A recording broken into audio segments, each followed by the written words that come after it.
ఆయన దగ్గర అద్భుతాలు పొందిన వాళ్ళు ఎంతమంది? స్వస్థపరచబడ్డ వాళ్ళు ఎంతమంది? విడుదల పొందుకున్న వాళ్ళు ఎంతమంది? కుష్ఠరోగం ఏమిటి? తిరగబోతే రక్తస్రావ రోగం ఏంటి? ఎన్నో రోగాల నుంచి స్వస్థత పొందిన వాళ్ళు. కానీ ఒక్కళ్ళు కూడా యేసయ్య శిలువ దగ్గర నిలబడలేదు. మేలు పొందుకున్నారు కానీ యేసు ప్రభు శిలువ దగ్గర నిలబడలేదు. ఒకసారి మనము ఆ స్థితిలో ఉంటే ఏం చేస్తాం? మనం కూడా ఎన్నో మేలు పొందుకుంటున్నాం గానీ, యేసు కోసం నువ్వు ఆహ్, ధైర్యంగా నిలబడాలి. యేసు కోసం ప్రాణం పెట్టాలి అనే పరిస్థితి వస్తే, ఎంతమంది మనం నిలబడతాం? ఎంతమంది మనం ఉంటాం అనేది మనం ఆలోచన చేయాలి. ఎందుకు ఎవరు కూడా యేసు ప్రభు వారి శిలువ దగ్గర నిలబడలేదు? చివరికి శిష్యులు కూడా నిలబడలేదు. ఆయన తల్లి నిలబడ్డది. శిష్యులు ఎంతమంది 12 మంది ఉంటే దగ్గర ఉండే శిష్యులు ఎంతమంది నిలబడ్డారక్కడ? ఒక్కడు మాత్రం నిలబడ్డాడు.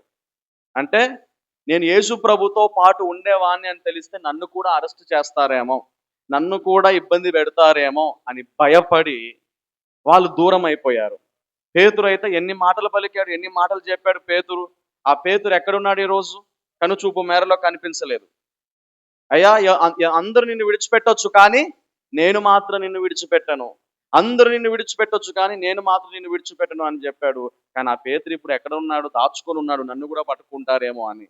కానీ ఇక్కడ యేసు ప్రభువుని చివరి వరకు విడిచిపెట్టనిది ఎవరంటే ఆయన తల్లి, ఆయన ప్రేమించిన శిష్యుడు. హల్లెలూయా!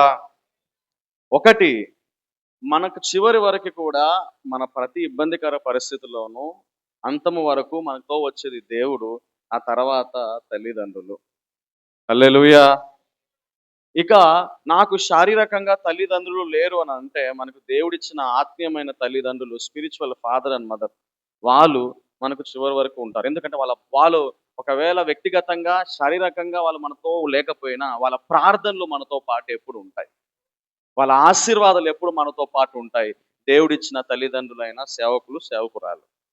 Who will stand with me till the end? చివరి వరకు నాతో ఎవరు నిలబడతారని అంటే నా తల్లి నాతో నిలబడుతుంది. హల్లెలూయా!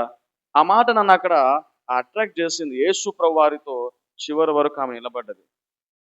నిజం చెప్పాలంటే ఆయన జన్మను చూసింది, ఆయన మరణాన్ని చూసింది. ఏ తల్లి కోరుకోదది. కోరుకుంటారా? You think any mother wants to see the death of his sun?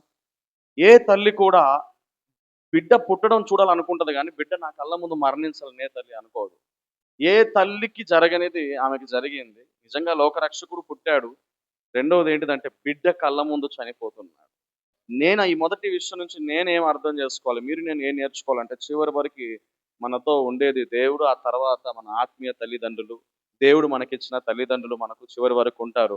వాళ్ళ ప్రార్థనలు, ఆశీర్వాదాలు మనతో ఉంటాయి అనే విషయం మనం మర్చిపోకూడదు.